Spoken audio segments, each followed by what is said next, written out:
all my days is about to start, you know. Man, then welcome back to another one. And I'm saying J for Junior back here. Well, no reaction video. I'll explain later. I don't know why sometimes I'm doing the intro, I'll see other things mid intro and then I'll finish it.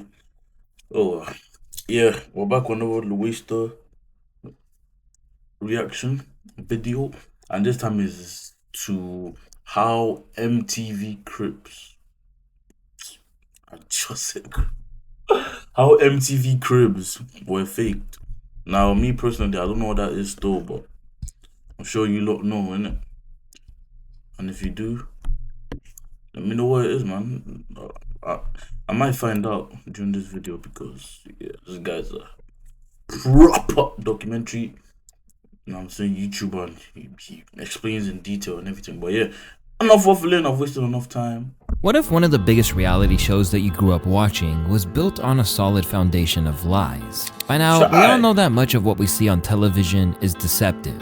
From alleged insights into the chaotic lives of various people, all the way through to dating shows where they distort time to make people fall in love as fast as possible, despite them even barely being compatible, it's a murky world for the contestants and viewers to navigate. But what most people don't realize is that the show that shaped our whole idea of how the rich and famous lived was just as fake as everything else on TV, and maybe even set the blueprint for today's over-the-top social media lifestyles. In fact, you can make the case that it set the standard for the similarly exaggerated perfect lives that people project onto their social media accounts today. You know, there was a TV show and they was trying to make a show, and they started actually renting houses for people that didn't have houses. They started renting cars for people who, so that their situation would look the same as whoever they had on the show. I think that's where they messed up. You know what I mean? That's where they took that part of what you're talking about out. They tried to do that with Redman, and Redman was like, nah, I'm gonna take you out of my house in Jersey. Right. They was trying to give him a house and car, and he ain't want to do it. So people just was like, nah, let's fake it and make it look like this is my house and these are my cars. It's your boy Louaista, and this is how MTV Cribs was faked. But before we get into it, let me tell you guys about today's sponsor, Victory. I use checking out location. 2 new features built to steal your real in your country. And if you're ever nervous to try /Louaista, I want to thank Surfshark for MTV Cribs quickly became a cultural phenomenon, and over time, the show's formula became so predictable that it even developed its own cliches. Like every rapper, claiming MTV Cribs made them watch Scarface just because everyone had a Tony Montana poster. And it really makes you wonder if any of them had actually seen the second half of that movie. At times, certain stars were living an extreme more luxurious lifestyles than the producers realized. When MTV Cribs first came to see me, that was like, where y'all live at? Y'all live in the country or y'all got cows? I'm like, man, hold up, welcome to my crib. I live in a mansion. How you doing? It's Master P, and welcome to my crib, you heard? It's 24 karat gold. All these floors are marble, you know what I'm saying? You don't have to take your shoes on. We have somebody come in here and clean up. Elevator, you know, I had to get one of these in there. You know, when I be playing basketball, I might be tired of walking up all those stairs. Be able to take this. During the show's original run, the over-the-top mansions packed with pointless luxuries, like the kind Master P was showing off, got so absurd that even Dave Chappelle ended up doing a hilarious parody of them. MTV, come on in, you broke White Panda. Hulk Hogan choked one out for me in China for my birthday. This side is Bald Eagle. Look at my chandelier. It's $2 million. It's made out of expensive chicken dinners I've eaten over the years from baller-ass restaurants. Come with me. It's time to see my shoe collection. You know ballers love nice shoes. Everybody got their Dunks and their Jordans or whatever it is they wearing. But see, I like to cut the middleman. Shoe closet. I got my own sweatshop. Goddamn. Oh, nah. I got these niggas working 16 hours straight. Meanwhile, other people such as Jackass's Chris Pontius made a mockery of the show's status as a place to show off your lavish lifestyle by showing how he was really living. I'm Chris Pontius, welcome to my crib. I've been between houses for about 11 years, so I usually just live out of this thing. We're gonna start off with the living room. Here we've got... That's a solid liver. That's a solid I don't know what this is. Big man. But as funny as all this was, it took a rapper who refused to play along with the fake lifestyle to really expose what was happening behind the scenes. And now, it made us question almost everything we saw on the show. This so-called authentic glimpse into celebrities' lives, their luxury cars, and their massive mansions. Back when the legendary New Jersey MC Redman first appeared on Cribs, he provided one of the most legendary additions by simply refusing to sugarcoat his bachelor life. Chris, this is Redman. We coming to y'all live. Should I give y'all the tour right now of my whole house? How it looks in here when there's real in here? Come on, let's go. At times, his place looked more like a cramped bachelor pad than the lavish home you'd expect from a multi-platinum selling rapper. My ironing board right here. You know, we iron on the floor in here and watch TV at the same time. This is the bedroom, so you know a lot of entertainment. I like to get right in here watching a lot of DVD movies and stuff, the nasty movies, the freaks, you know. This is for the freaks right here. And this room right here is what I like to call the De La Casa's studio. The vibe I'm looking for in this apartment is a bachelor's crib, don't even have a coffee table. This is what an apartment looked like when a brother doing this album. You know, this apartment is right in the hood and it's nice. Oh yeah, that's my cousin right there. He be knocked out over here, you know, chilling in the cup. That sugar bear right there. Don't worry about him. He don't even hear y'all. Y'all not like he even here. It instantly became one of the most memorable episodes for fans, often topping their lists of favorites. But beyond Redman's hilarious tour, what really made it stand out was how genuine it felt. Filled with Dreamcast controllers and lotion, rather than bottles of Cristal in cinema rooms, it presented a different life than what they were generally trying to peddle. But years down the line, Redman revealed that they tried to get him to conform to the usual glitzy facade that fans were used to seeing. However, the Brick City legend declined to go along with it. That was the whole thing of the show. Like, I ain't have nothing to do with their platform of the show. Their show was artists living lavish in the house. And I was looking at that shit as well before I even did it. I was like, damn, every goddamn artist house is just clean and shit. Then, you know, that's how they really living. Like, really no furniture. All the furniture is neat and shit and all over the... I was like, nah. I said, for some reason, I feel like some of them motherfuckers is just renting a house to do that shit. Find out some of them was. I can't do that. You know, I ain't want to do that. Despite their attempts to get him to masquerade a mansion as his own property, Red just refused to back down and wanted to present a raw and uncut look at the reality. I wanted to show where the f I was living at the time. I don't know if they thought it was a good idea and shit, but I said, yeah, just come to my house because they wanted me to rent a house. They wanted me to rent a house so I could open the big double doors and shit like, yo, look at my shit, you know. And then people around my way been like, you know, goddamn well, that wasn't your house. They came in, my shit was like, you know, damn. You know, you sure you want to do it in here? I was like, yeah, I want to do it in here. They came at an odd hour, 8 in the morning, trying to surprise them. But it all worked out overall because I was believable with it. It wasn't nasty.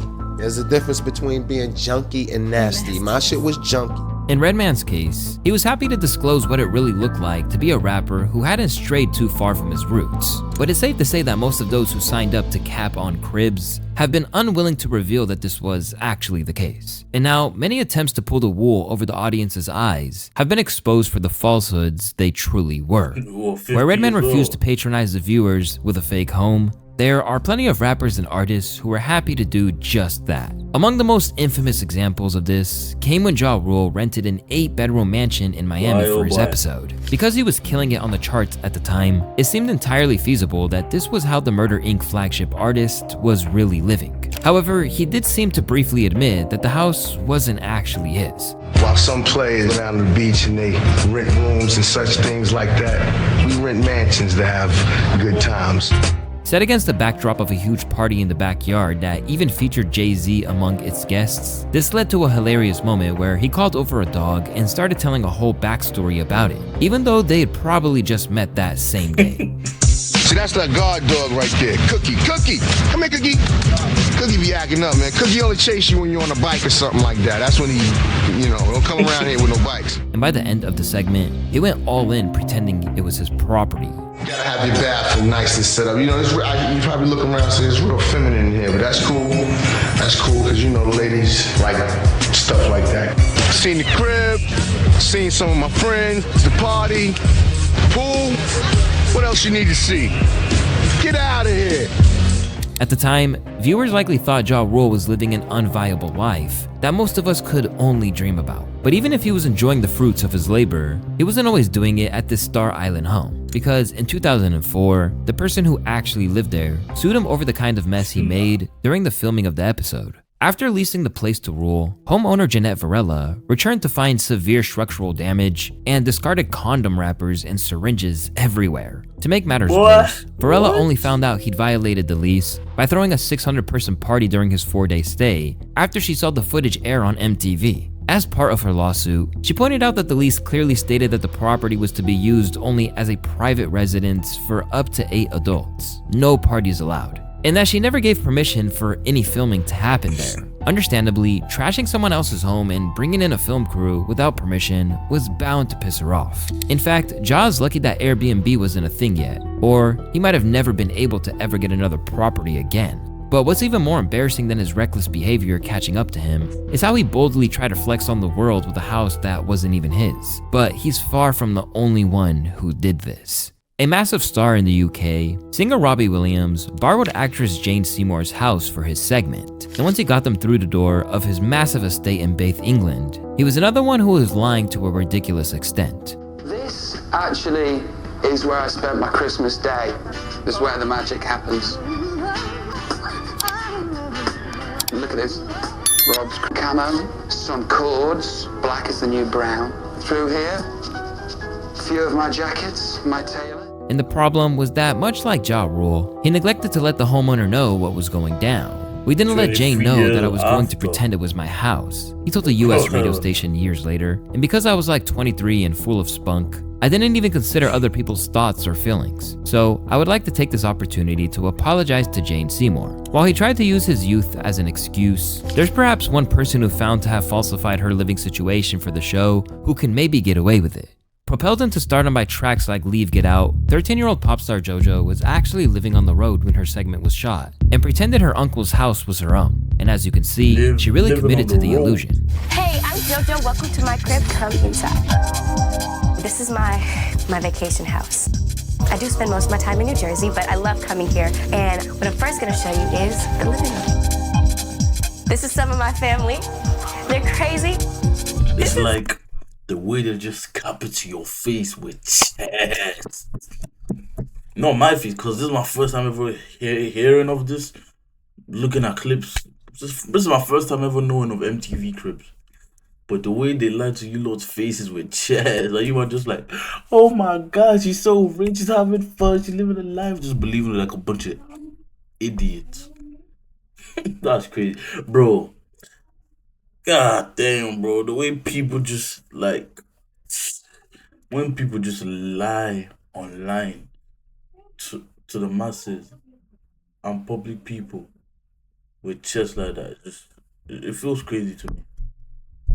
Like, there's different types of lying. There's lying to like avoid being in trouble, avoid issues, and then there's just unnecessary lying. This is it. This is it right here. Unnecessary lying. What's the point, bro? Like a Winnie the Pooh chair. Like, you're not gonna get in trouble if you just tell us, yo, you just don't do this anyway. Whatever, I like Winnie the Pooh. But where most of them have never admitted to it, JoJo clearly couldn't live with the lie, and later admitted that the whole thing was just an attempt to hide what her life was really like at the time. It was so ridiculous. The thing is, we didn't have a home at that point. My mom and I were living out of suitcases, and we were mostly in hotels. So that was actually my uncle's house on the Cape. That wasn't my house, that wasn't my stuff. When I was sitting on my spinny thing, that was his kids. That's the truth. I should have balled hard and been like, welcome to my crib. Look how luxurious it is. And I should have rented out a place. But no, I just used my uncle's crib.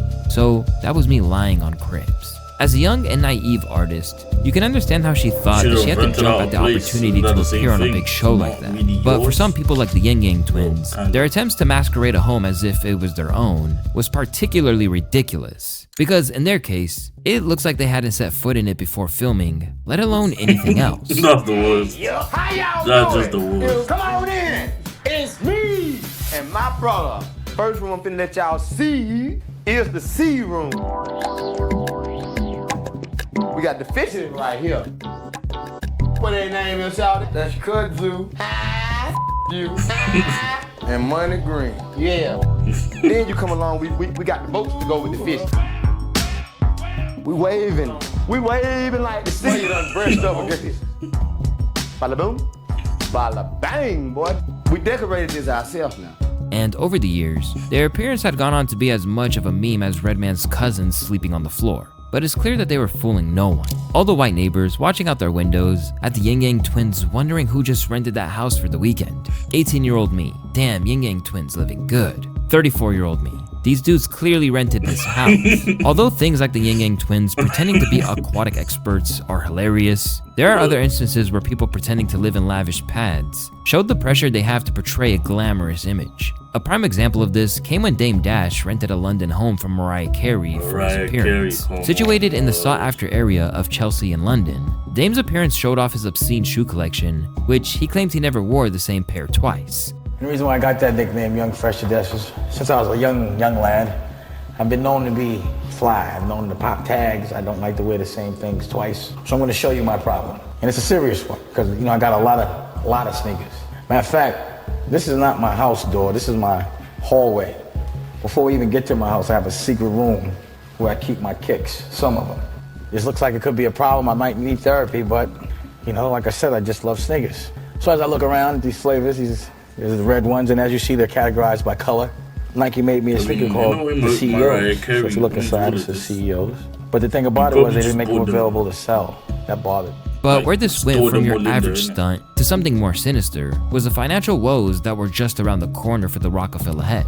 In 2010, he foreclosed on 2 Tribeca lofts before revealing that he was $100,000 behind on rent in 2013. But somehow, he still found the way to blame his appearance on cribs on his old partner Hove. That was 30 years ago, bro. That was in another century. Like, get over it. I know I hurt people's feelings, but the fact of the matter was, in that situation, in MTV's Cribs, it was more cost effective because every month I was flying artists to London to break around the world. So it was more cost effective instead of spending $70,000 for a weekend to spend the money just getting a crib. And the reason why I had to move around in the first place was because Jay was supposed to be the spokesperson, but he refused to do it. If I'm gonna live and be the artist now, because he won't, then I gotta be treated like one. But you can bet that when the cameras were off, he was most likely wishing he bought a few less pairs of Jordans. On the subject of shoes, there are some stars who discreetly used cribs as a means to lock in a brand deal. Long before influencers had to disclose sponsored content, Destiny's Child used their cribs appearance as a sneaky way to promote a shoe brand. In a now iconic moment, they were seen showing off a Candy's shoebox, disguised as a part of a breakup ritual for Kelly.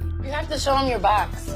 My box? For all the ladies that think that you're the only one that can't let go of memories when you have a boyfriend and you break up, Kelly keeps a box. This is her box. Okay, it's all good because we will move on. We are independent women. And within a year of this video airing, the iconic R&B trio were the face of the entire ad campaign for them. Over the years, since the series first aired, a whole array of dirty secrets about how they really created this illusion have come to light. And since those early days, it was revealed that people weren't just renting homes, but high-end cars too.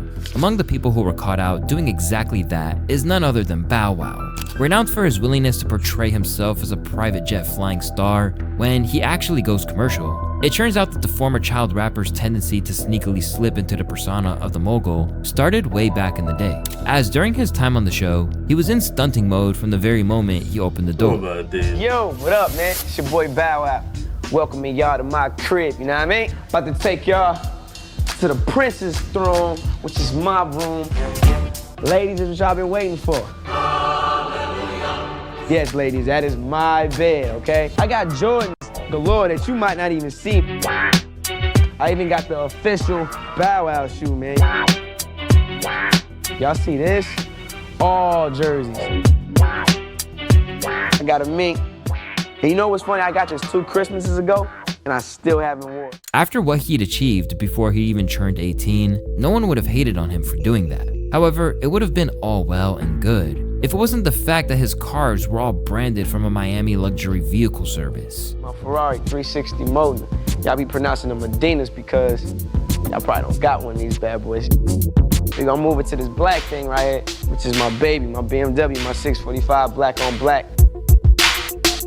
I call this thing the Night Rider right here. Burgundy insides, how rare. But considering how he acted in the years to come, as charted in our Child Stars Who Fumbled the Bag video, He never learned his lesson. Due to Bow Wow's history, no one was exactly shocked that he'd done something like that. But one man who they were shocked to learn had either faked his wealth of cars or was trying to scramble to cover his financial tracks was 50 Cent. Way back when G-Unit were on top, 50 showed off his sprawling Farmington, Connecticut estate that was previously owned by none other than Mike Tyson. What's the matter with you, man? MTV Cribs is here. I don't want to do Cribs unless I can do the whole thing. So I'm gonna take over the whole show. Let's go.